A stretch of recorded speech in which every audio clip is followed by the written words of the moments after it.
الخارجة من الداخل.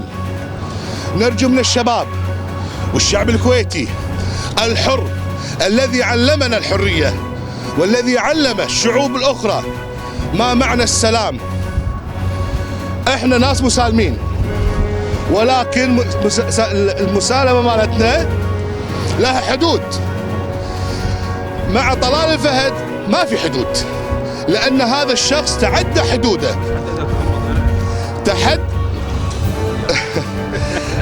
تعدى حدوده على السيادة الشعب الكويتي. وأنا أقول لسيد الشعب الكويتي شكرا لكم، ونرجو منكم أن تتواجدوا في هذا الموقع الذي يكون فيه العزة والكرامة لتحديد مصيركم. حددوا مصير رياضتكم، حددوا مصيركم انتم بإيدكم. يتم التحديد المصير وإزالة هذا الفاشل، هذا الشخص الذي لا يستطيع أن يدير حتى نفسه. نرجو منكم يا الشعب الكويتي، والله لن يسقط هذا الرأس إلا بإرادتكم. أنتم مصدر السلطات، كما أعطاكم السلطة الدستوري الكويتي.